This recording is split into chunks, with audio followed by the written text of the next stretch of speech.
Hi guys, and welcome to the Business as Unusual show. I hope you are doing well. It is Friday. We have made it through the week pretty much. So there's just enough time to go grab yourself a drink, ready to listen into what could be a really interesting interview slash audition perhaps with Steve Howe from Finance. So we're going to find out a little bit more. If you're tuning in and the quality is a little bit different, we are experimenting. We are changing the keyframe interval. We're also changing the quality of the output just to see how that works with some of the sort of the sound syncs that we've been experiencing. So if you've got any questions, comments, please do let us know.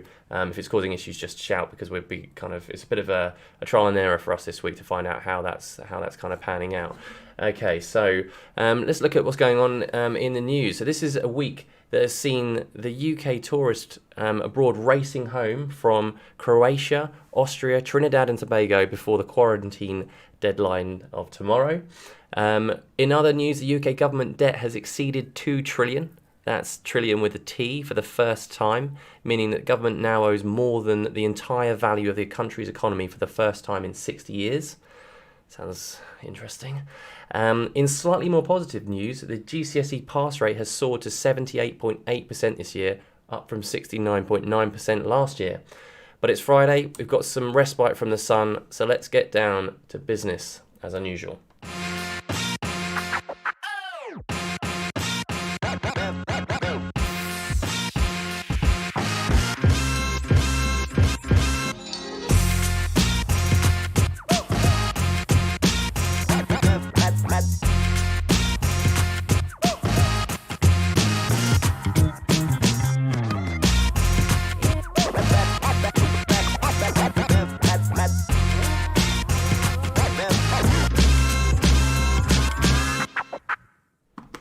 Hi guys, and welcome back to the Business as Unusual show. My name is Luke. I'm the CEO of Sleeping Giant Media and Giant Campus. If you're on our social channels, whether you're watching on LinkedIn, YouTube, Facebook, please do check out the additional content that we've been putting out. We've got loads of ideas and hopefully some inspiration to help you take those first steps into digital marketing or take your digital marketing to the next level. So if you're browsing around, as ever, please do like and share that content. Today, however, it's the Business as Unusual show, and I'd like to welcome our guest, Steve Howard. How are we doing, sir? Yeah, I'm doing well. Thanks, Luke. Good. Very well indeed. So obviously we had a catch up relatively recently as well, and I've had a huge insight into. Firstly, I found out that we're near neighbours, so we're kind of actually. I know. I had no idea you were just down the road, which is mad. So that's the first thing that I've learned about you. But could you just give a quick introduction to yourself and the business, please? Yeah. So I've been in marketing for, about 25 years. I know it's hard to believe, but I have. Baby face. And my first proper job was in Hyde with Smith's Medical. Okay. Working in their marketing department as a marketing assistant. In fact, my mum was the HR manager, but I didn't actually find out about the job through her. I found out about it at the job centre. So I started there, and then I went when I was about 27. Well, actually, when I was about 26, I left to be a rock star. As you do. I left to follow my dreams and just to be clear, if you're watching and you don't know Steve, so a lot of people say this, and a lot of people go, "I wanted to be a rock star," but you genuinely did, and you've got some talent as well. Yeah. So this isn't just a kind of I've checked out your stuff, man. It's good. So I did. I'm a walking joke now at the age of 47. That's quite clear. I am the living, breathing David Brent in this office, and I embarrass everybody. Amazing. But when I was much younger, it was a serious thing. And, I left a pretty well-paid job with a company car and all that. And I, went on the dole for a year and tried to do the music thing. That didn't work. But weirdly enough, I had the most unproductive year of my life when I took a year. When I took a year out, I was like, right, I must get up and make myself some pasta, or and I must go for a walk for my exercise. And I literally did. I didn't really do much, but after a year, I ran out of money. Yeah. And so I went on the agency side. So I worked for a couple of companies one which is Zest now. Yeah. So I worked for Zest when I was about 27, 28. And then this is no slight on Zest, by the way, but the truth is when I was 28, 29, it was then, my daughter was born, and I was on paternity leave, and they called me up to meet me and basically made me redundant Whilst on the paternity first leave. week while I was on paternity leave with my first child. Did they think that you were to do like a world tour, music tour? Was that the? No, I think they just didn't need me. Anyway, it's all positive, because obviously that was the moment where I had a decision to make, where I thought, right, do I set my own company up, or do I go and get a proper job? And I chose to set my company up. So that was and the rest is history. 18 years ago. And the rest is history. It's been and it's going really well. So what do you guys do now? So now I run Finally with Rob. We've got about 22 people here, 22 people in the company now, and we are a full service marketing agency. We've got small teams of different skills and talents. So we go from sort of design, web development, digital marketing, in-house video, all that sort of thing. So we just treat every client individually, look at their situation, then know what sort of resources they need to tap into to make change happen from their side. I was just looking through, because I think Rob's commented on one of the posts. Actually, it was something that I needed to remind you about, and I'll try and find this as we go along. I dread to think of it. Well, we put out song requests. So again, guys, in chat, if you're watching along, please do put in song requests, because I do want to see, for the first time on the Business as Unusual show, some singing as well. So we want to see that. So yeah, please do put that in. It's clear here now, I'm not a performing clown. Okay, this is. Steve, you love it. You absolutely love it. Don't even try and pretend for one moment that you're not totally itching to be. I only sing my own material, especially when it's based on government initiatives. That's really I do. Speaking of which, let's just go over here. So if you haven't seen some of the Steve Howard greatest hits, this is one of the most recent ones. Let's have a look. And I have some questions about this. I have a lot of questions about this, but let's just have a quick look. Okay, yeah. Then Boris says a term not heard before. Furlough. That's a word we didn't know. So we Googled with surprise. It will help us all get by. 80% towards our stock. We can keep them. It's a little bit mad, isn't it, really? I mean, I've listened to it a number of times now, and I'm impressed, because the lyrics are good. There's some good quality lyrics within there. I mean, Mark spoils it. Well, obviously. To be honest with you, that was going to be my question. I'm just gonna stop that for a second. I was going to say, I mean, you're good vocals. Firstly, good vocals. Yeah, I was ready to sing it live, but No, I'm not saying. I'm not ruling that out. I'm not ruling that out. We can still potentially do that.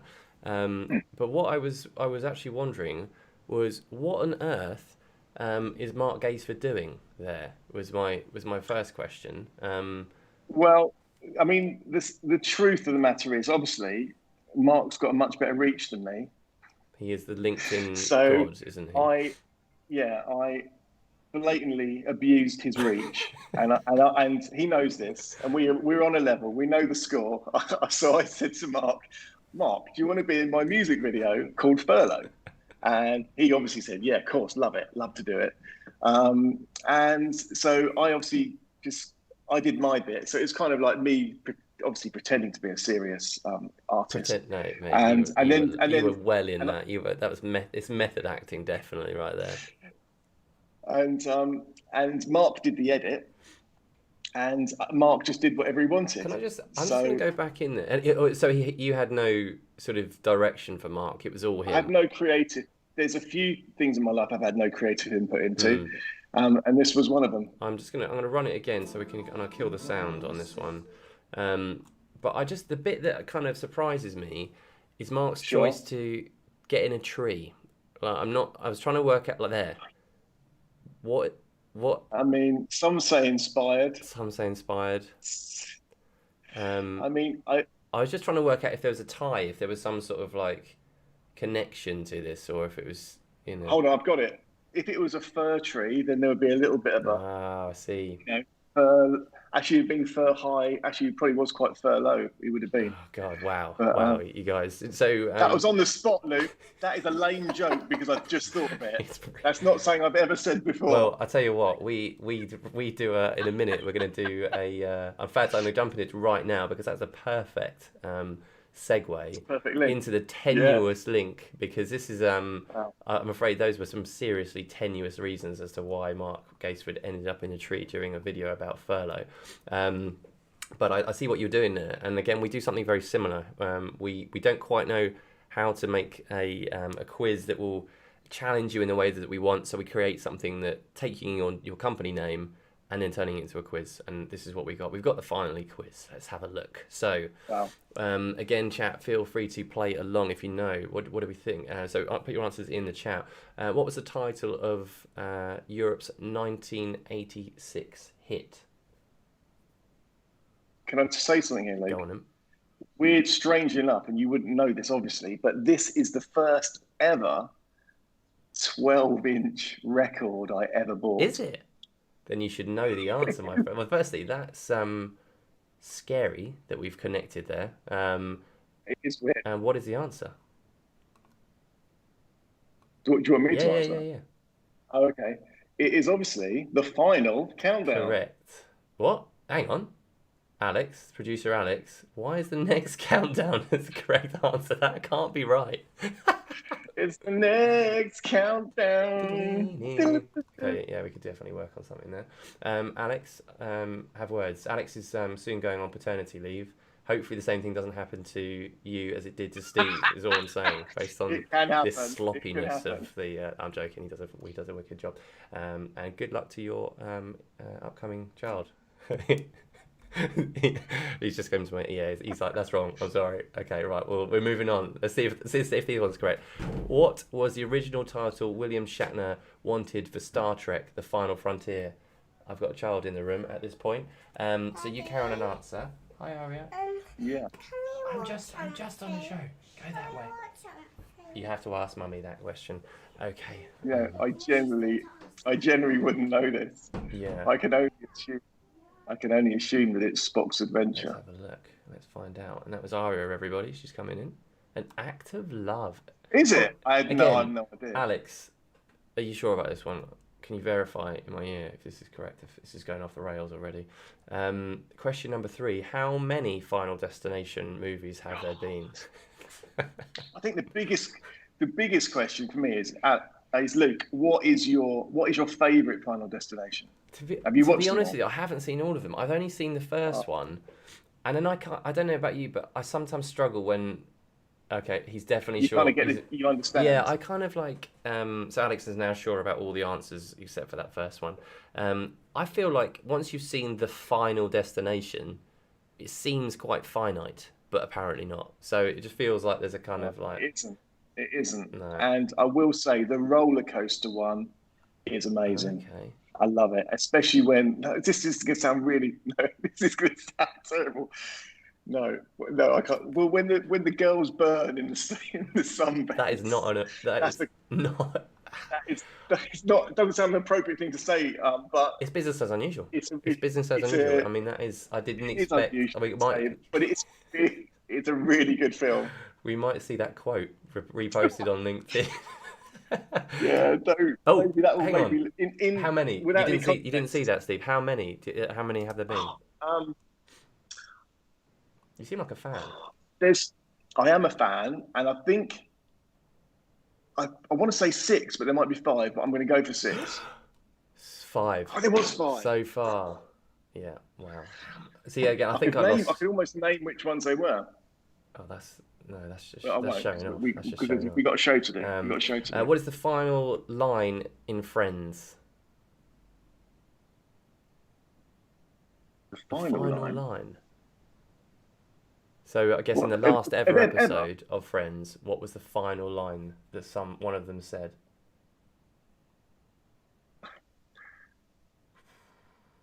I'm going to go for Monica. I know.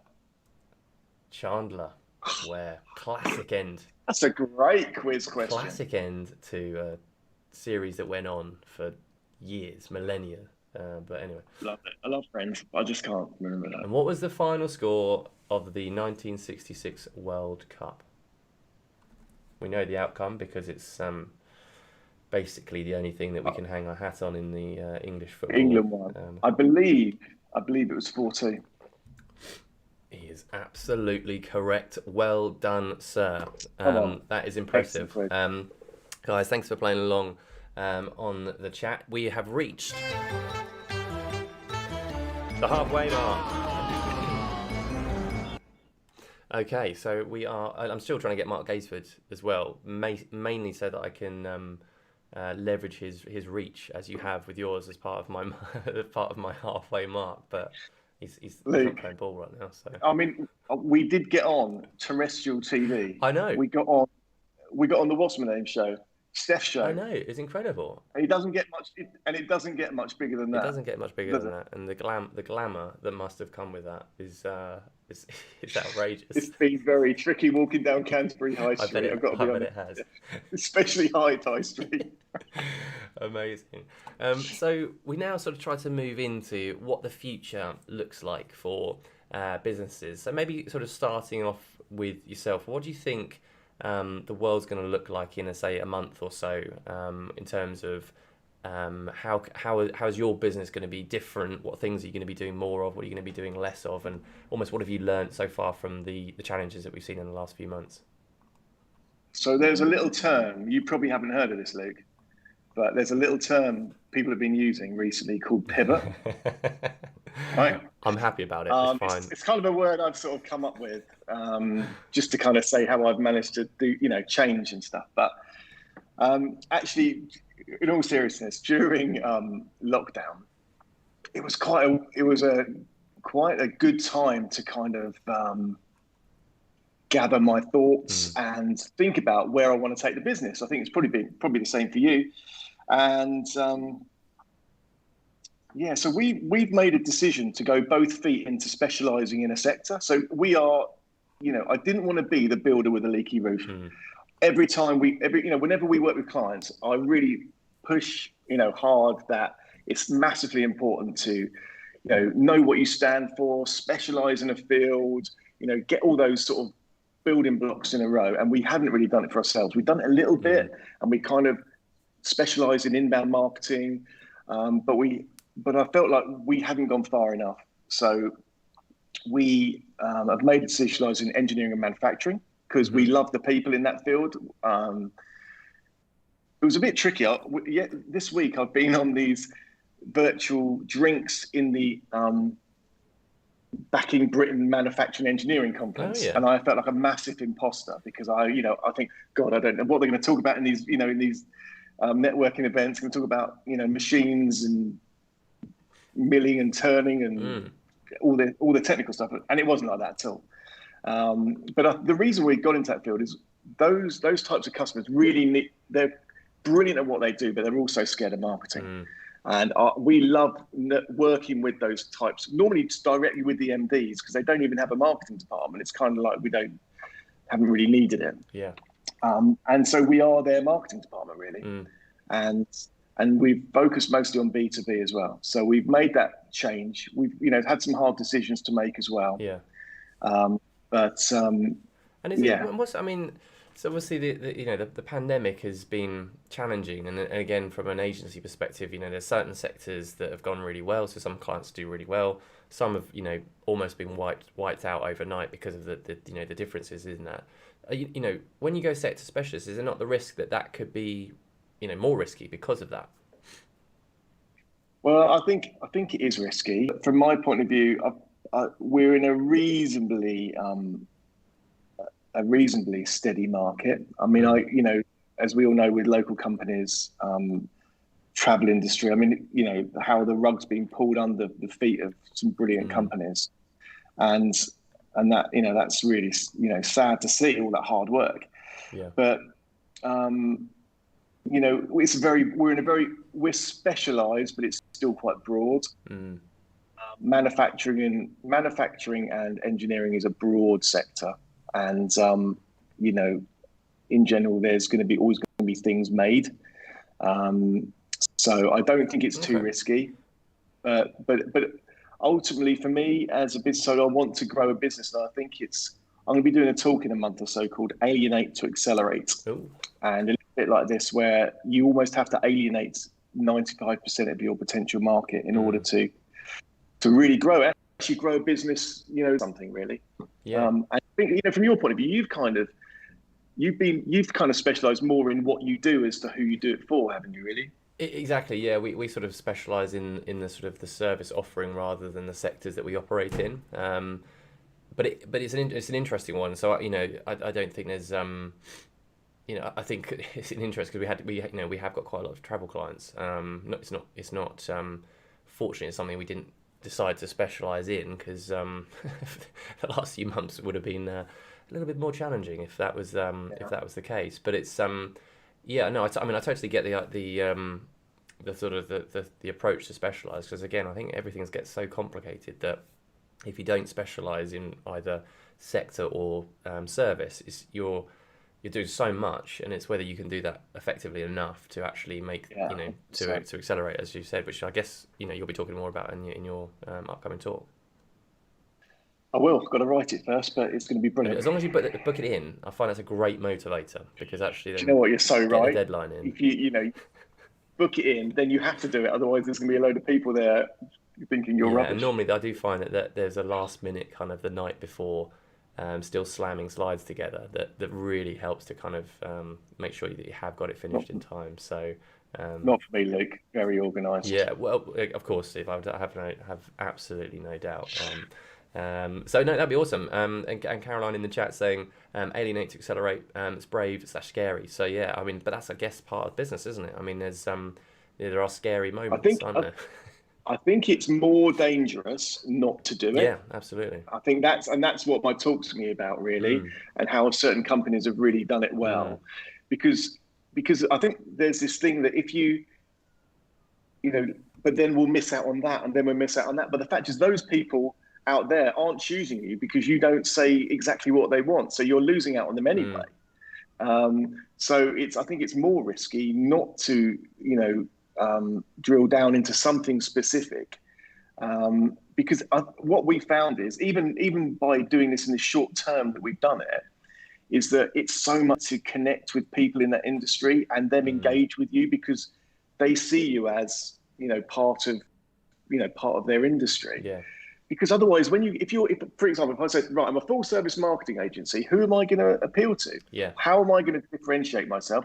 All I can say is the same thing as someone else, but in a slightly different way, which is kind of what we tried to do before. Yeah, absolutely.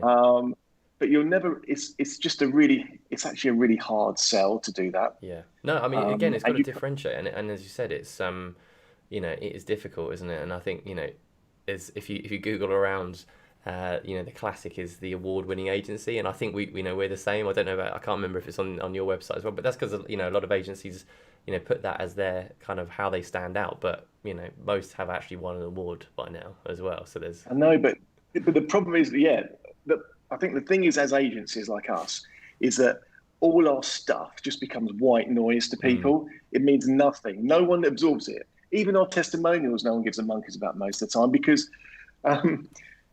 they see it everywhere. Yeah. So all they can then judge you on is your work. And then your work's probably going to be as good as maybe someone else's work, or it was relevant to the client you were working for. So then how do you, I mean, you've done great things with the, you know, with the academy, you know, the training academy, and you've kind of gone from that angle quite a lot, haven't you? Yeah, that was kind of where we tried to have moved to is that kind of that partnership, the true partnership, because again, a lot of people say partnership, but what does it mean? Whereas I think we're trying to ensure that we're bringing people with us. So it's like, so our differentiator is that training aspect. So we you know, part of our delivery of our overall service is the training piece as well, because it is difficult to you know, to stand out if you just, you know, if you don't find something like that to talk about. There was a question just in chat a while ago from Joni, which was about what's one of your favorite campaigns that you've worked on.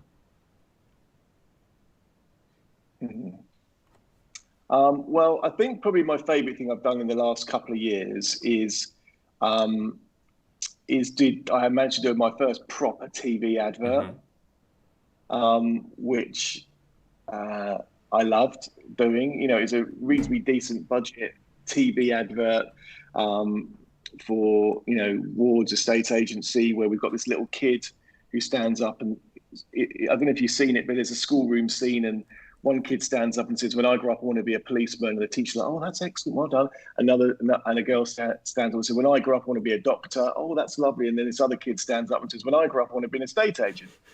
And the teacher sort of goes, "What?" And the kids go, "Huh?" And then it's kind of playing on that stereotype. And the reason he wants to be a really great estate agent is because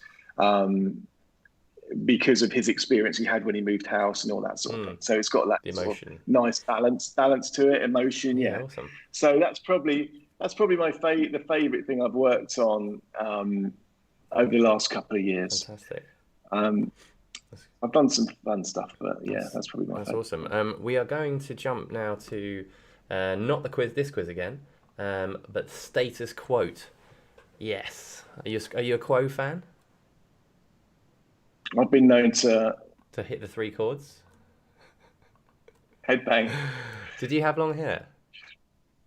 I have had long hair. Man, we should. When I was when I was 20 odd. Yeah, I went through the long hair stage. Dug out some. I remember when Rocking All Over the World came out, and I was like 10 years old, headbanging at the front of the primary school disco. You know, they're still classics. I mean, they're still classics. But this unfortunately doesn't relate to status quo. It relates to status quote. See what we've done there. We have got 3 quotes for you. It's which one would you snog, which one would you marry, which one would you avoid. First quote, let's have a look. Life is 10% what happens to us and 90% how we react to it. Love Second that. Quote. Am I allowed to say that? It's fine. It's fine. Yeah. But let's just see whether you like, love, or whatever this one. Don't worry about failures. Worry about the chances you've missed when you don't even try.